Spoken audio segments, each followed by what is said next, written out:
আসসালামু আলাইকুম, কেমন আছেন সবাই? আমার প্রিয় ভিউয়ার্স আপুরা মামুনিরা, আজকে আরেকটি বাংলা সেলাই শেয়ার করছি। এই সেলাইয়ের নাম হচ্ছে ব্যাক স্টিচ বা ডালফোর। আমি এটা উল্টো পাশে সেলাই করছি, আর সোজা পাশে সুন্দর একটা সুজনি বা কাঁথা স্টিচ হবে। আমি একভাবে ফোড়গুলো তুলছি সমান করে, যাতে উল্টো পাশের ফোড়গুলো সুন্দর সমান হয়। সোজা পাশেও এরকম ব্যাক স্টিচ দিয়ে করা যায়, তবে আমি উল্টো পাশে সুজনি করব। এটা একটা ওড়না সেলাই করছি। উল্টো পাশ থেকে করলে খুব তাড়াতাড়ি সেলাইটা হয়, এটা আমাদের কাছে মনে হয়। আর মাঝে মধ্যে আমরা ক্রস স্টিচও দিব, যেখানে দুইটা করে টান আমরা পাবো সেখানে ক্রস স্টিচ দিব। এই যে দেখুন, এখন কিন্তু আমি ক্রস স্টিচ দিচ্ছি।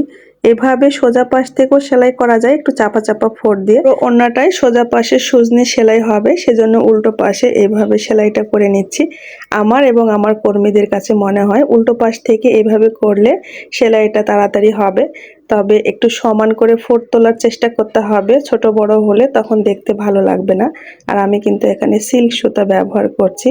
আর ওড়নার কাপড়টা নিয়েছি আমি 2.5 গজ বেক্সি কটন, বেক্সি ভয়েল কটন, 2.5 হাতি বহরে। কমপ্লিট হলে ইনশাল্লাহ অনেক সুন্দর হবে।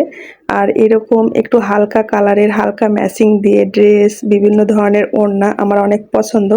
আমি আমার পছন্দ মতোই তৈরি করি, আর আমার হাতের কাজের প্রোডাক্টগুলো নিয়েই আমি ভিডিও বানাই, যেগুলো আপনারা দেখতে পছন্দ করেন। ভিডিওর এই পর্যন্ত যারা এসেছেন, একটি লাইক দিতে ভুলে গেছেন, প্লিজ একটা লাইক দিয়ে দিবেন। আর আপনি যদি আমার চ্যানেলে নতুন হয়ে থাকেন, সাবস্ক্রাইব করে বন্ধু হয়ে পাশে থাকার অনুরোধ রইল।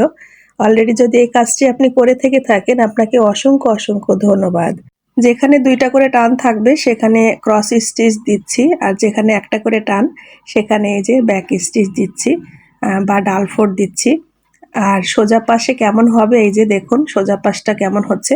আর একটু করে নিই, তারপর আপনাদেরকে দেখাবো। পুরো ওড়নাটার সেলাই উল্টো পাশে করতে হবে, এই জন্য আমি উল্টো পাশে ছাপ দিয়েছি। এগুলো কিন্তু হাতে আঁকাইনি, আমি ট্রেসিং পেপার কেরোসিন ছাপ দিয়েছি। এখানে শুধু কেরোসিন এবং নীল মিশিয়ে ডিজাইনের পেপারস দিয়ে আমি ছাপ দিয়েছি।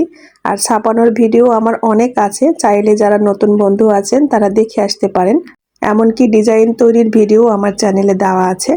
অনেকে আছেন ডিজাইন কিভাবে তৈরি করেছেন এরকম প্রশ্ন করতে পারেন, তাই বললাম আর কি। লাইট কালার ম্যাচিং আমার বেশি পছন্দ, তবে কালারফুল ম্যাচিংও করা যেত। সুতি সুতো দিয়ে করলেও ভালো লাগে। সুতি সুতো দিয়ে আপনি চাপা চাপা ভরাট ফুল মাঝকাটা দিয়েও করা যায়। চাপা চাপা ভরাট দিয়ে এই ফুলের পাপড়িগুলো যদি ভরাট করা হয় কালারফুল সুতো দিয়ে, সেটাও কিন্তু দেখতে অনেক বেশি সুন্দর হয়। সুতি সুতো দিয়ে কয়েক কালার সুতো কিন্তু ম্যাচিং করা যায়। এখানে সবুজ, লাল, কমলা, হলুদ, এগুলো কিন্তু ম্যাচিং অনেক ভালো লাগবে। আর করব না, একটুখানি করে দিলাম, এখন বাকিটা আমার কর্মীরা করে নিবে। একটু স্যাম্পল তুলে দিলেই ওরা করতে পারে। তো আমার সেলাইটা আপনাদের কাছে কেমন লাগলো কমেন্ট করে জানাবেন। আর এই ম্যাচিং দিয়ে পুরো ওড়নাটা আমার কমপ্লিট হবে। আর এই ধরনের গর্জিয়াস কাজ করতে এই সিল্ক সুতার লাচিগুলো 6 থেকে 7টা করে লাচি লাগে, সেটা আমি পরিমাণ মতো দিয়ে দিলাম আমার কর্মীদের কাছে। এই ওড়না পুরোটা যখন কমপ্লিট হবে, ওয়াশ করা হবে, আয়রন করা হবে, তখন দেখতে আরো বেশি গর্জিয়াস লাগবে। তো সোজা পাশ থেকে কেমন লাগলো আপনাদেরকে আর একটুখানি দেখিয়ে নিই, আর সেই সাথে বিদায় নিয়ে নিচ্ছি। প্রত্যেকটা ফ্লোর ছোট বড় হয়েছে না সমান হয়েছে আপুরা, সেলাইটা কেমন হয়েছে কমেন্ট করে জানাবেন।